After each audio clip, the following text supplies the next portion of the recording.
करूंगा एडवोकेट पंडित अश्विनी मुदगल जी से ही, क्योंकि वो देवबंद के हैं, जमीयत उलमा से जुड़े हुए हैं और कई साल बचपन और पढ़ाई भी उनकी वहीं पे हुई है। तो मैं ये समझना चाहता हूँ कि बार बार इस प्रकार के सवाल उठते हैं अश्विनी मुदगल जी, तो ये कौन लोग होते हैं और क्यों उठाते हैं, और क्या ये वाकई में जो बातें अरशद नदवी ने कहीं जब कह दी तब क्लियर हो गई, तो फिर ये बार बार तालिबान को और देवबंद को क्यों जोड़ा जा रहा है? तुझसे बिछड़ के हम भी मुकद्दर के हो गए, तुझसे बिछड़ के हम भी मुकद्दर के हो गए, फिर जो भी दर मिला उसी दर के हो हम गए। उसी पे हो। तो कहने का मंशा ये है, अगर आप तारीख उठा के देखेंगे तो 1857 में जब गदर हुआ, हाँ आखिरी बादशाह बहादुर शाह जफर थे। हुकूमत हाँ किसकी थी? मुस्लिम की, मुगलों की। तो मुसलमान आखिरी वक्त तक ये समझता रहा कि अंग्रेजों ने हमसे हुकूमत छीनी है, क्योंकि बहादुर शाह जफर थे। तो उस टाइम जब गदर हुआ तो 40,000 मौलवी, उनकी गर्दनें कट गई और उन्हें पेड़ों पर टांग दिया गया। अब उनके बच्चे जो यतीम हो गए थे और मिस्कीन थे, तो एक दिन हजरत कासिम साहब नानोतवी और कुछ लोग और सीनियर लोग कहीं किसी मस्जिद के वहां गुजारे होंगे, तो उन्होंने देखा कि बच्चे भीख मांग रहे, तो वहां कोई अंग्रेज आए, उन्होंने कहा भी तुम अपना बच्चा हमें दे दो। कि क्यों? कि हम इसे पढ़ाएंगे लिखाएंगे, सब खर्चा उठाएंगे। इनके कान खड़े हुए। इन्होंने कहा इसका मतलब हमारे तो कत्ल किया, हमारे बच्चों को यतीम किया, और हमें अभी ये अंग्रेज बूट सूट बना देंगे। तो एक ख्याल आया कि क्यों ना हम भी ऐसा करें। फिर बाद में हजरत कासिम साहब नानोतवी, रशीद अहमद गंगोई रहमतुल्लाह अलैह, बहुत सारे लोग थे। देवबंद दारुल की स्थापना हुई 1866 के करीब लगभग, और जून में कम हुई, मुझे अच्छी तरह याद नहीं। उसके बाद उस टाइम के जो टीचर थे, इत्तेफाक की बात है उनका नाम भी महमूद था, और जो उनके शागिर्द हुए उनका नाम भी महमूद था, महमूदुल हसन। तो ये जो देवबंदी महमूदुल हसन साहब थे, ये 10 साल बाद देवबंद दारुल के प्रिंसिपल हो गए, जो अरबी वो हमारा मदरसा था। और प्रिंसिपल होने के बाद वहां बहुत सारे स्टूडेंट आए और एक मूवमेंट बाकायदा देश आजादी का चल दिया। देवबंद दारुल की बड़ी जबरदस्त कुर्बानी है। रेशमी रुमाल की तहरीक, चूंकि लोग तो जानते नहीं कि रेशमी रुमाल क्या था, उसकी तहरीक क्या थी, ओबेदुल्ला सिंधी कौन थे, हामिदुल्ला गाजी कौन थे, मोहम्मद मियां अंसारी कौन थे।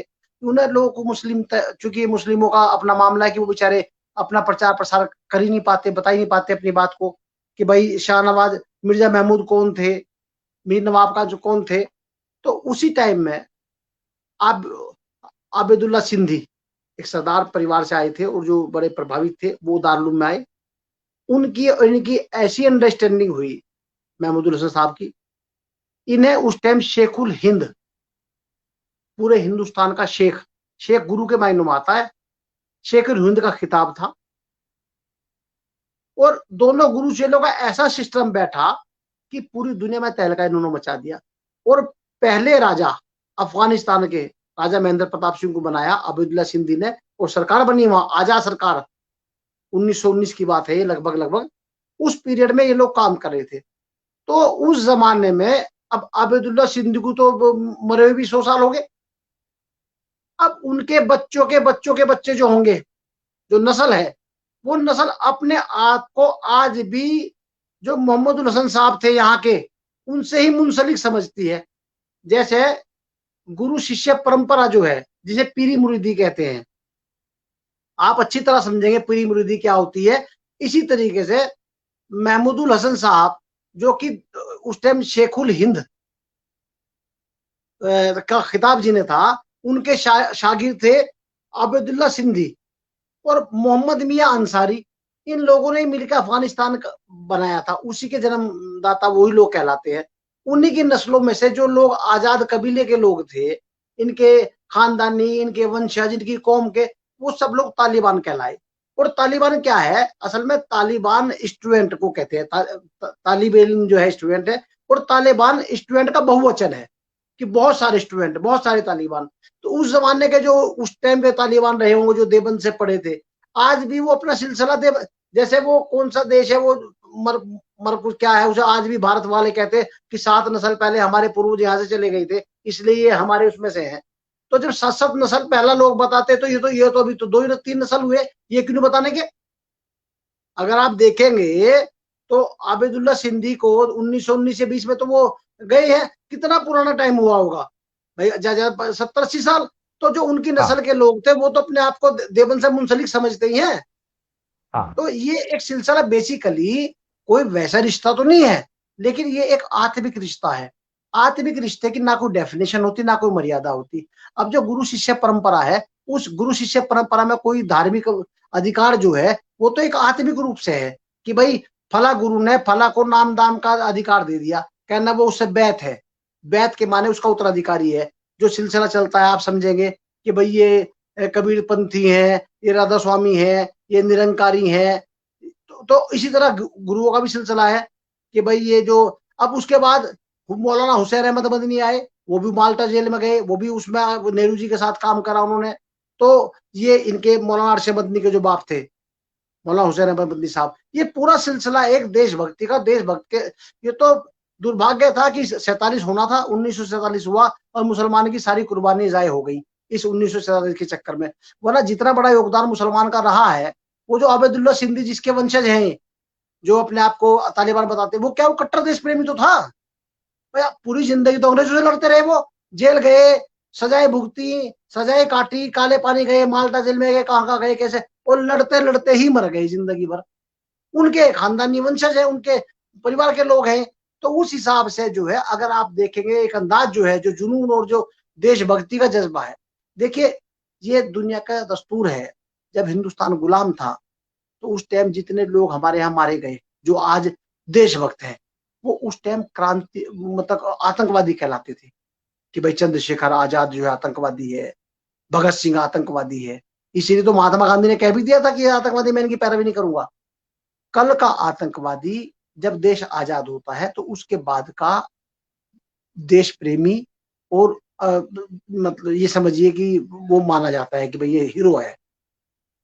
आप समझ गए मेरी बात को कि कल का आतंकवादी आज का देश का वो माना जाता है। इसी तरीके से जब ये तालिबान लड़ रहे थे, जो तालिबान उस टाइम जब इनकी अफगानों की सरकार थी तो वो आतंकवादी था। अब कब्जा कर लिया तालिबानों ने, अब वही आतंकवादी जो है वही देश प्रेमी कहलाएंगे जब लिस्टें बनेंगी कि भाई इतने लोगों ने कुर्बानी दी है। ये तो दस्तूर रहा है भाई। पंजाब में खालिस्तान में जिस टाइम इतने हजारों पंजाब सरदार मरे, अगर खुदा ना खास्ता ईश्वर ना करे कभी पंजाब बन जाता अलग स्टेट अलग सूबा, तो वही तो देश प्रेमी होते जो मरे हैं। जज्बा तो उनका देश के लिए ही था ना। तो जिसे हम आतंकवाद आज कह रहे हैं वो तो वक्त और हालात की नजाकत है।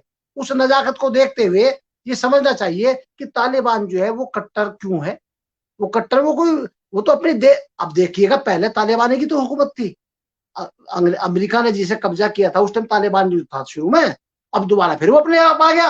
वो तो ताल की बात है, बीच में अफगानी आ गए थे फिर तालिबान आ गए। लेकिन तालिबान का भारत के साथ तो हमेशा मधुर रिश्ता रहा है, भारत को तो हमेशा सपोर्ट करता रहा तालिबान। और दूसरी बात यह है कि तालिबान अब लोग कह रहे हैं इनने तो औरतें कब्जा कर ली फला कर ली। अरे भाई तेरे देश की करी हो तो बता, उनका अपना मामला है क्या नहीं है वो क्या जाने, हमें क्या पता। हमारे देश का तो मामला ठीक है। अब कहे कि वहां बसी जाना या जगपड़ी जाना है, पर जो आदमी हमारे लिए सही है वो दुनिया के लिए कैसा, हमें क्या मतलब है, हमें तो अपने आप से मतलब है। हमारे मामले में जितना भी तालिबान के बड़े पूर्वज थे वो सपोर्टर रहे थे, और आज भी उनका कोई ऐसा इतिहास हमें मिलता नहीं है कि जो डायरेक्ट भारत को कोई बात कही हो। अभी भी जो 150 के करीब लोग आए थे भारत से, वहां से आए अफगानिस्तान से, तो उन्हें छोड़ने के लिए तालिबान बाहिफाजत छोड़ के गए। अब उन्हें भी लोगों ने कह दिया कि ये तो डर की वजह से छोड़ के जा रहे। अरे भाई तुम ना सीधी लिए पढ़ो ना उल्टी लिए पढ़ो, अगर छोड़ कर ना जाते तो आप कहते देखा तालिबान छोड़ के भी नहीं गए, ये तो इतने हरामी है। और अब अगर उन्होंने छोड़ के गए, कहना तो डर की वजह से छोड़ के गए, हम ताकतवर है ना, मोदी उन्हें मार देगा अगर नहीं छोड़, वो अपनी तारीफ ही करनी अपने मुंह से। अब इसका तो दुनिया में कोई इलाज है ही नहीं। ठीक है, तो कुल मिला के हाँ हाँ नॉन सेंस का कोई वो मामला नहीं है। मैं इसलिए ये बात बताना चाह रहा हूं, आप आज मुझे थोड़ा सा टाइम में इसलिए ज्यादा आपसे लिया है कि लोग बाग इस गलत छवि को सही समझे। मैं अहले ब्राह्मण हूँ, ब्राह्मण ज्यादा हूँ, पंडित हूँ, और ब्राह्मण समाज का राष्ट्रीय अध्यक्ष भी हूँ। जीवन, हाँ, मेरे बिल्कुल। वालिद देवबंद में इंस्पेक्टर थे पुलिस में, तो मेरा बचपन से ही आना जाना देवबंद दारुल में रहा है। इसलिए हाँ, मुफ्ती महमूद हसन साहब गंगोई रहमतुल्लाह अलैह, उनकी गोद में मेरा बचपना गुजरा।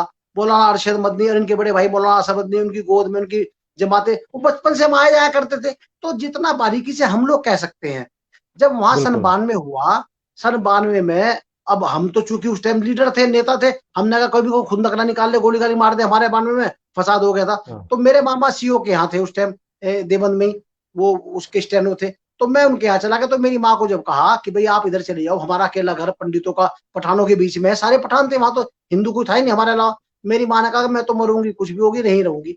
तो हमसे ज्यादा खैर उन्हीं ठीक है। लोगों ने रखा वहां। अब वो तो अपने बहुत अच्छी रंजिशें बात हैं है। कि मार तो कोई किसी को किसी रंजिश में रहा है ना, इल्जाम और उसका। अभी लोग बाग जो है, चूंकि पहले भाजपा को जरूरत थी एक पॉलिटिकल रावण की, वो पॉलिटिकल रावण जी। उस टाइम का था मुसलमान। अरे एक हो जाओ वरना मुसलमान मार देगा, अरे एक, हाँ। अरे भाई 1000 साल जी। मुगलों की हुकूमत रही, जब 1000 साल की मुगलों की हुकूमत में हिंदू मारा नहीं गया, अब कौन सा मार देगा, कैसे मार देगा? आप 80% है, वे बीस ठीक है। परसेंट है 20 भी नहीं बल्कि 15% हाँ। है।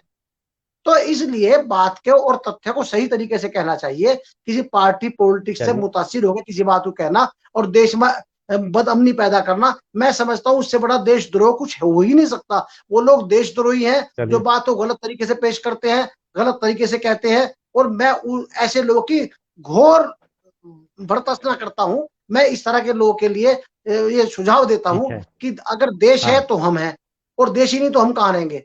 तो देश को तोड़ने चलिए। की बजाय जोड़ने की कोशिश करनी चाहिए। धन्यवाद। चलिए।